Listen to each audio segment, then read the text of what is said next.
Sega v. Accolade, from Wikipedia, the free encyclopedia. Sega Enterprises Limited versus Accolade Incorporated is a case in which the United States Court of Appeals for the Ninth Circuit applied American intellectual property law to the reverse engineering of computer software. Stemming from the publishing of several Sega Genesis games by video game publisher Accolade, which had disassembled Genesis software in order to publish games without being licensed by Sega, the case involved several overlapping issues, including the scope of copyright, permissible uses for trademarks, and the scope of the fair use doctrine for computer code. The case was filed in the U.S. District Court for the Northern District of California, which ruled in favor of Sega and issued an injunction against Accolade, preventing them from publishing any more games for the Genesis and requiring them to recall all existing Genesis games they had for sale. Accolade appealed the decision to the Ninth Circuit on the grounds that their reverse engineering of the Genesis was protected under fair use. The Ninth Circuit reversed the district court's order and ruled that Accolade's use of reverse engineering to publish Genesis titles was protected under fair use, and that its alleged violation of Sega trademarks was the fault of Sega. The case is frequently cited in matters involving reverse engineering and fair use under copyright law. Background. In March 1984, Sega Enterprises Limited was purchased by its former CEO, David Rosen, along with a group of backers. Hayao Nakayama, one of these backers, was named the new CEO of Sega. Following the crash of the arcade industry, Nakayama decided to focus development efforts on the home console market. During this time, Sega became concerned about software and hardware piracy in Southeast Asia, and particularly in Taiwan. Taiwan was not a signatory of the Berne Convention on Copyright, limiting Sega's legal options in that region. However, Taiwan did allow prosecution for trademark infringement. Though Sega had created security systems in their consoles to keep their software from being pirated and to keep unlicensed publishers out, much like its competitor Nintendo, counterfeiters had discovered ways to prevent the Sega trademark from appearing on their games, bypassing the trademark altogether. After the release of the Sega Genesis in 1989, video game publisher Accolade began exploring options to release some of their PC game titles onto the console. At the time, however, Sega had a licensing deal in place for third-party developers that increased the costs to the developer. According to Accolade co-founder Alan Miller, one pays them between $10 and $15 per cartridge on top of the real hardware manufacturing costs, so it about doubles the cost of goods to the independent publisher. In addition to this, Sega required that it would be the exclusive publisher of Accolade's games if Accolade were to be licensed, preventing Accolade from releasing its games to other systems. To get around licensing, Accolade chose to seek an alternative way to bring their games to the Genesis by purchasing a console in order to decompile the executable code of 3 Genesis games and use it to program their new cartridges in a way that would allow them to disable the security lockouts that prevented playing of unlicensed games. This was done successfully to bring Ishido, The Way of the Stones, to the Genesis in 1990. In doing so, Accolade had also copied Sega's copyrighted game code multiple times in order to reverse engineer the software of Sega's licensed Genesis games. As a result of the piracy and unlicensed development issues, Sega incorporated a technical protection mechanism into a new edition of the Genesis released in 1990, referred to as the Genesis 3. This new variation of the Genesis included code known as the Trademark Security System, TMSS, which, when a game cartridge was inserted into the console, would check for the presence of the string Sega at a particular point in the memory contained in the cartridge. If and only if the string was present, the console would run the game and would briefly display the message, produced by or under license from Sega Enterprises Ltd. This system had a twofold effect. It added protection against unlicensed developers and software piracy, and it forced the Sega trademark to display when the game was powered up, making a lawsuit for trademark infringement possible if unlicensed software were to be developed. Accolade learned of this development at the Winter Consumer Electronics Show in January 1991, at which Sega showed the new Genesis 3 and demonstrated it screening and rejecting an Ishido game cartridge. With more games planned for the following year, Accolade successfully identified the TMSS file. They later added this file to the games Hardball, Star Control, Mike Ditka Power Football, and Turrican.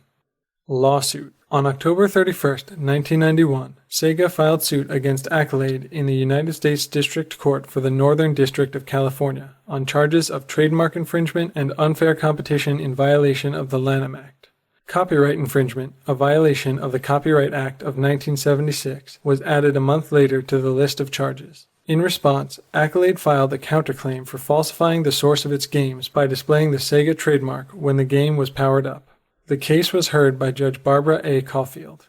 Sega argued that Accolade had infringed upon its copyrights because Accolade's games contained Sega's material. Accolade insisted that their use of Sega's material constituted fair use. However, Judge Caulfield did not accept this explanation, since Accolade was a game manufacturer, their works were for financial gain, and because their works competed directly with Sega's licensed games, likely resulting in a sales decrease for Sega's games. Accolade's case was further hurt by a Sega engineer named Takeshi Nagashima, who showed two Sega game cartridges that were able to run on the Genesis 3 without the trademark displaying TMSS, and offered them to Accolade's defense team, but would not reveal how this was possible. Ultimately, this would result in Accolade's defeat on April 3, 1992, when Judge Caulfield ruled in favor of Sega and issued an injunction prohibiting future sales by Accolade of Genesis-compatible games incorporating the Sega message or using the results of the reverse engineering. Almost a week later, Accolade was also required by the court to recall all of their Genesis-compatible games. Appeal. The decision in the district court ruling had been very costly to Accolade. According to Accolade co-founder Alan Miller, just to fight the injunction, we had to pay at least $500,000 in legal fees. On April 14, 1992, Accolade filed for a stay on the injunction pending appeal in the district court, but when the court did not rule by April 21st, Accolade appealed the verdict to the Ninth Circuit of the U.S. Court of Appeals. A stay was granted on the mandate to recall all of Accolade's Genesis games, but the injunction preventing further reverse engineering and development of Genesis software was maintained until August 28th, when the Ninth Circuit ordered it dissolved pending the appeal review.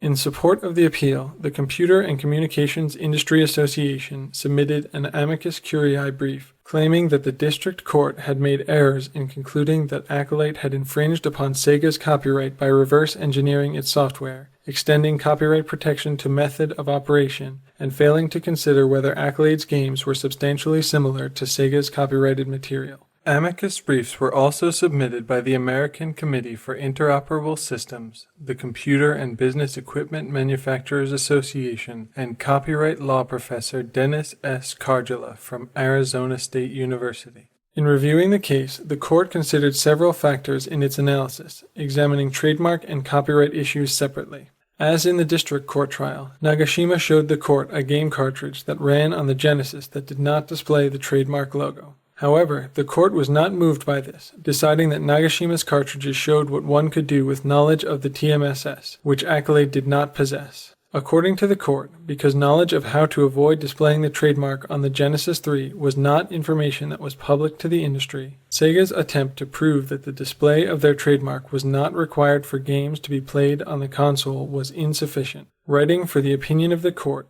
Judge Stephen Reinhardt stated, Sega knowingly risked two significant consequences: the false labeling of some competitors' products and the discouraging of other competitors from manufacturing Genesis-compatible games. Under the Lanham Act, the former conduct, at least, is clearly unlawful. The court then went on to cite Anti-Monopoly versus General Mills Fund Group, which stated in reference to the Lanham Act, the trademark is misused if it serves to limit competition in the manufacture and sales of a product. That is the special province of the limited monopolies provided pursuant to the patent laws. The judges in the case had decided that Sega had violated this provision of the Act by utilizing its trademark to limit competition for software for its console. To determine the status of Accolade's claim of fair use of Sega's copyrighted game code, the court reviewed four criteria of fair use: the nature of the copyrighted work, the amount of the copyrighted work used, the purpose of use, and the effects of use on the market for the work. Of note to the judges in reviewing Sega's copyright claim was the difference in size between the TMSS file and the sizes of Accolade's games. As noted by Judge Reinhardt in writing the opinion of the court, the TMSS file contains approximately 20 to 25 bytes of data. Each of Accolade's games contains a total of 500,000 to 1,500,000 bytes. According to Accolade employees, the header file is the only portion of Sega's code that Accolade copied into its own game programs. This made the game's overwhelmingly original content, and according to Judge Reinhardt, to the benefit of the public to be able to compete with Sega's licensed games, especially if the games were dissimilar as contended in the appeal.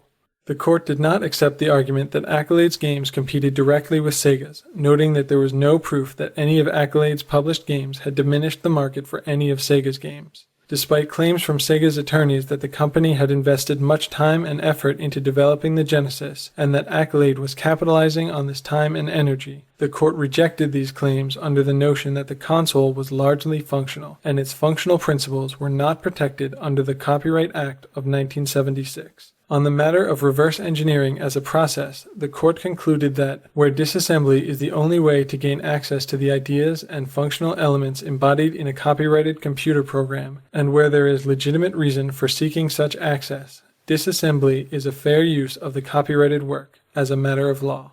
On August 28, 1992, the Ninth Circuit overturned the district court's verdict and ruled that Accolade's decompilation of the Sega software constituted fair use. The court's written opinion followed on October 20th and noted that the use of the software was non-exploitative despite being commercial, and that the trademark infringement being required by the TMSS for a Genesis game to run on the system was inadvertently triggered by a Fair Use Act and the fault of Sega for causing false labeling. As a result of the verdict being overturned, the costs of the appeal were assessed to Sega. The injunction remained in force, however, because Sega petitioned the appeals court to rehear the case. Settlement. On January 8, 1993, with Sega's petition for a rehearing still pending, the court took the unusual step of amending its October 20, 1992 opinion and lifted the injunction preventing Accolade from developing or selling Genesis software. This was followed by a formal denial of Sega's petition for a rehearing on January 26th. As Accolade's counterclaim for false labeling under the Lanham Act was declined by the Ninth Circuit, this essentially left each party as free to act as it was before the issuance of preliminary injunctive relief, while the district court considered the counterclaim. Sega and Accolade ultimately settled on April 30, 1993. As a part of this settlement, Accolade became an official licensee of Sega and later developed and released Barkley's Shut Up and Jam while under license. The terms of the licensing, including whether or not any special arrangements or discounts were made to Accolade, were not released to the public. The financial terms of the settlement were also not disclosed, although both companies agreed to pay their own legal costs. In an official statement, Sega of America chairman David Rosen expressed satisfaction with the settlement. According to Rosen, this settlement is a satisfactory ending to what was a very complex set of issues. Not only are we pleased to settle this case amicably, we've also turned a corner in our association with Accolade and now look forward to a healthy and mutually beneficial relationship in the future. Accolade's Alan Miller expressed more excitement with the settlement and the opportunities it presented for the company, saying in his statement, "We are very pleased with the settlement, and we're excited about the new markets it opens to Accolade. Accolade currently experiences strong demand for its Sega Genesis products in North America and Europe. We will now be able to publish our products on the Sega Genesis and Game Gear systems throughout the world." Despite the settlement, however, Accolade had lost somewhere between $15 million and $25 million during the injunction period, according to Miller. Impact.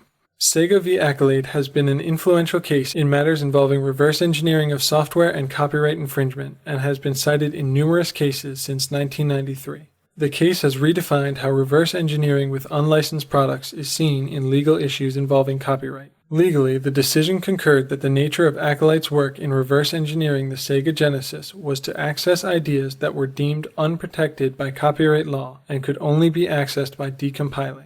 By the verdict, the console's functional principles were established not to be protected by copyright, and that when no other means were available, reverse engineering the copyrighted software to access information about the console's fundamental principles is protected by the fair use doctrine. One such example of the precedent set by this case is Sony Computer Entertainment Incorporated versus Connectix Corporation, which cited Sega v. Accolade in deciding that reverse engineering the Sony PlayStation BIOS was protected by fair use and was non-exploitative.